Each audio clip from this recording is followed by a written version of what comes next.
लीजिए सुनिए देवकीनंदन खत्री के लिखे उपन्यास चंद्रकांता के तीसरे भाग का चौथा बयान मेरी यानी समीर गोस्वामी की आवाज में। तिलिस्मी खंडहर में घुसकर पहले वे लोग उस दालान में गए जहां पत्थर के चबूतरे पर पत्थर ही का आदमी सोया हुआ था। कुमार ने इसी जगह से तिलिस्म तोड़ने में हाथ लगाया। जिस चबूतरे पर पत्थर का आदमी सोया था उसके सिराहने की तरफ 5 हाथ हटकर कुमार ने अपने हाथ से जमीन खोदी।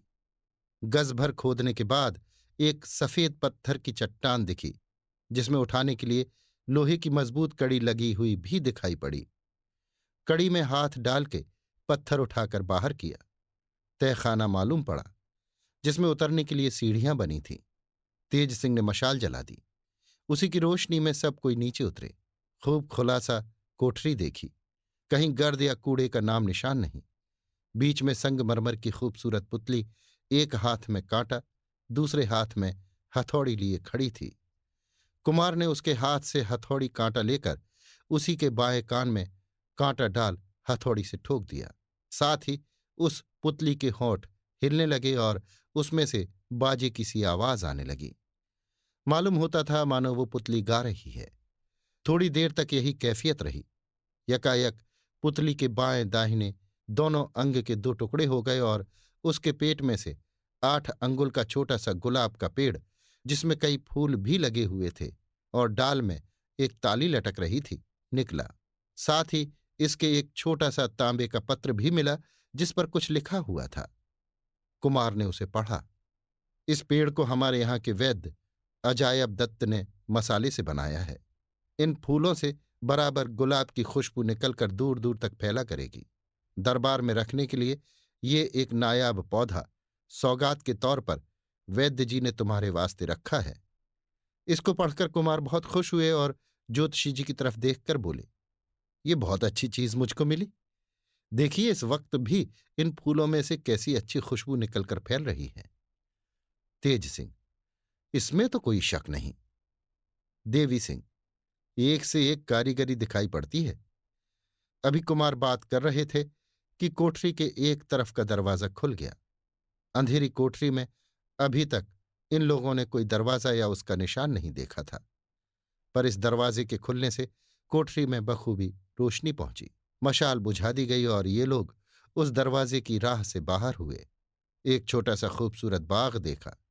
ये बाग वही था जिसमें चपला आई थी और जिसका हाल हम दूसरे भाग में लिख चुके हैं। बमूजिब लिखे तिलिस्मी किताब के कुमार ने उस ताली में एक रस्सी बांधी जो पुतली के पेट से निकली थी। रस्सी हाथ में थाम ताली को जमीन में घसीटते हुए कुमार बाग में घूमने लगे। हर एक रविशों और क्यारियों में घूमते हुए एक फव्वारे के पास ताली जमीन से चिपक गई। उसी जगह ये लोग भी ठहर गए। कुमार के कहे मुताबिक सभी ने उस जमीन को खोदना शुरू किया। 2-3 हाथ खोदा था कि ज्योतिषी जी ने कहा, अब पहर भर दिन बाकी रह गया, तिलिस्म से बाहर होना चाहिए। कुमार ने ताली उठा ली और चारों आदमी कोठरी की राह से होते हुए ऊपर चढ़ के उस दालान में पहुंचे जहां चबूतरे पर पत्थर का आदमी सोया था। उसके सिरहाने की जमीन खोदकर जो पत्थर की चट्टान निकली थी उसी को उलटकर तहखाने के मुंह पर ढांप दिया। उसके दोनों तरफ उठाने के लिए कड़ी लगी हुई थी और उल्टी तरफ एक ताला भी बना हुआ था। उसी ताली से जो पुतली के पेट से निकली थी ये ताला बंद भी कर दिया। चारों आदमी खंडहर से निकल कुमार के खेमे में आए। थोड़ी देर आराम कर लेने के बाद तेज सिंह, देवी सिंह और ज्योतिषी जी कुमार से कह के वन कन्या की टोह में जंगल की तरफ रवाना हुए। इस समय दिन अनुमानतः 2 घंटे बाकी होगा।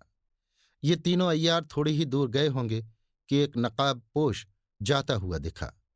देवी सिंह वगैरह पेड़ों की आड़ दिए उसी के पीछे पीछे रवाना हुए। वो सवार कुछ पश्चिम हटता हुआ सीधे चुनार की तरफ जा रहा था। कई दफे रास्ते में रुका, पीछे फिर के देखा और फिर आगे बढ़ा। सूरज अस्त हो गया। अंधेरी रात ने अपना दखल कर लिया। घना जंगल अंधेरी रात में डरावना मालूम होने लगा। अब ये तीनों अय्यार सूखे पत्तों की आवाज पर जो टापों के पड़ने से होती थी जाने लगे। घंटे भर रात जाते जाते उस जंगल के किनारे पहुंचे। नकाबपोश सवार घोड़े पर से उतर पड़ा। उस जगह बहुत से घोड़े बंधे थे, वहीं पर अपना घोड़ा भी बांध दिया। एक तरफ घास का ढेर लगा हुआ था, उसमें से घास उठाकर घोड़े के आगे रख दी और वहां से पैदल रवाना हुआ। उस नकाबपोश के पीछे पीछे चलते हुए ये तीनों अय्यार पहर रात बीते गंगा किनारे पहुंचे। दूर से जल में दो रोशनियां दिखाई पड़ी।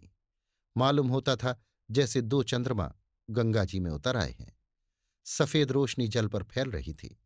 जब पास पहुंचे देखा कि एक सजी हुई नाव पर कई खूबसूरत औरतें बैठी हैं। बीच में ऊंची गद्दी पर एक कम से नाजुक औरत, जिसका रुआब देखने वालों पर छा रहा है, बैठी है। चांद सा चेहरा दूर से चमक रहा है। दोनों तरफ दो महताब जल रहे हैं। नकाबपोश ने किनारे पहुंचकर जोर से सीटी बजाई। साथ ही उस नाव से भी इस तरह की सीटी की आवाज आई जैसे किसी ने जवाब दिया हो। उन कई औरतों में से जो उस नाव पर बैठी थीं, दो औरतें उठ खड़ी हुईं तथा नीचे उतर एक डोंगी जो उस नाव के साथ बंधी थी खोलकर किनारे ला नकाबपोश को उस पर चढ़ा ले गई। अब ये तीनों अय्यार आपस में बातें करने लगे। तेज सिंह, वाह, इस नाव पर छूटते हुए दो महताबों के बीच ये औरतें कैसी भली मालूम होती हैं। ज्योतिषी, परियों का अखाड़ा मालूम होता है, चलो तैर के उनके पास चलें। देवी सिंह, ज्योतिषी जी, कहीं ऐसा न हो कि परियां आपको उड़ा ले जाएं, फिर हमारी मंडली में एक दोस्त कम हो जाएगा। तेज सिंह, मैं जहां तक ख्याल करता हूं ये उन्हीं लोगों की मंडली है जिन्हें कुमार ने देखा था। देवी सिंह, इसमें तो कोई शक नहीं। ज्योतिषी, तो तैर के चलते क्यों नहीं? तुम तो जल से ऐसा डरते हो जैसे कोई बुढ़ा आफियूनी डरता हो। देवी सिंह, फिर तुम्हारे साथ आने से क्या फायदा हुआ? तुम्हारी तो बड़ी तारीफ सुनते थे कि ज्योतिषी जी ऐसे हैं वैसे हैं, पहिया हैं चरखे हैं, मगर कुछ नहीं, अदनी सी मंडली का पता नहीं लगा सकते। ज्योतिषी, मैं क्या खाक बताऊं? वे लोग तो मुझसे भी ज्यादा औस्ताद मालूम होते हैं। सभी ने अपने नाम ही बदल दिए हैं। असल नाम का पता लगाना चाहते हैं तो अजीब अजीब नामों का पता लगता है। किसी का नाम वियोगनी, किसी का नाम योगनी, किसी का भूतनी, किसी का डाकनी। भला बताइए, क्या मैं मान लूं कि इन लोगों के यही नाम है? तेज सिंह, तो इन लोगों ने अपना नाम क्यों बदल दिया? ज्योतिषी, हम लोगों को उल्लू बनाने के लिए। देवी सिंह, अच्छा नाम जाने दीजिए, इनके मकान का पता लगाइए। ज्योतिषी, मकान के बारे में जब रमल से दरियाफ्त करते हैं तो मालूम होता है कि इन लोगों का मकान जल में है, तो क्या हम समझ लें कि ये लोग जलवासी अर्थात मछली हैं? तेज सिंह, ये तो ठीक है, देखिए जलवासी हैं कि नहीं। ज्योतिषी, भाई सुनो, रमल के काम में ये चारों पदार्थ हवा, पानी, मिट्टी और आग हमेशा विघ्न डालते हैं। अगर कोई आदमी ज्योतिषी या रम्माल को छकाना चाहे तो इन चारों के हेर फेर से खूब ही छका सकता है। ज्योतिषी बेचारा खाक न कर सके, पोथी पत्रा बेकार का बोझ हो जाए। तेज सिंह, ये कैसे? खुलासा बताओ तो कुछ हम लोग भी समझे, वक्त पर काम ही आवेगा। ज्योतिषी, बता देंगे, इस वक्त जिस काम को जाते हो वो करो, चलो तैर के चले। तेज सिंह, चलो। ये तीनों अय्यार तैर के नाव के पास जाने लगे। बटुआ अय्यारी का कमर में बांध कपड़ा लत्ता किनारे रख जल में उतर गए। मगर दो ही चार हाथ गए होंगे कि पीछे से सीटी की आवाज आई। साथ ही नाव में जो महताब जल रहे थे बुझ गए, जैसे किसी ने उन्हें जल्दी से जल में फेंक दिया हो।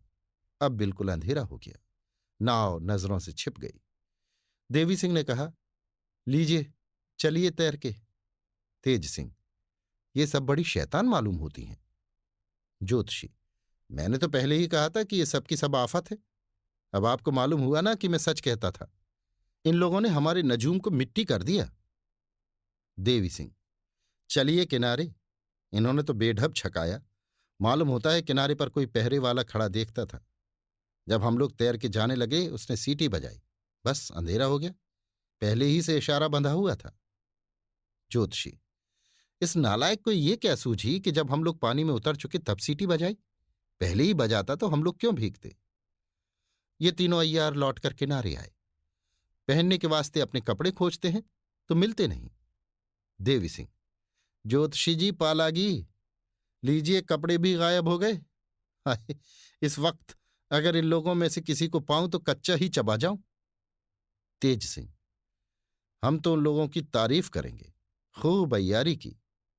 देवी सिंह, हाँ हाँ, खूब तारीफ कीजिए, जिससे उन लोगों में से अगर कोई सुनता हो तो अब भी आप पर रहम करे और आगे न सतावे। ज्योतिषी, अब क्या सताना बाकी रह गया, कपड़े तक तो उतरवा लिए। तेज सिंह, चलिए अब लश्कर में चले, इस वक्त और कुछ करते न बन पड़ेगा। आधी रात जा चुकी थी जब ये लोग अय्यारी के सताए बदन से नंग धड़ंग कांपते कलपते लश्कर की तरफ रवाना हुए। अभी आप सुन रहे थे देवकीनंदन खत्री के लिखे उपन्यास चंद्रकांता के तीसरे भाग का चौथा बयान, मेरी यानी समीर गोस्वामी की आवाज में।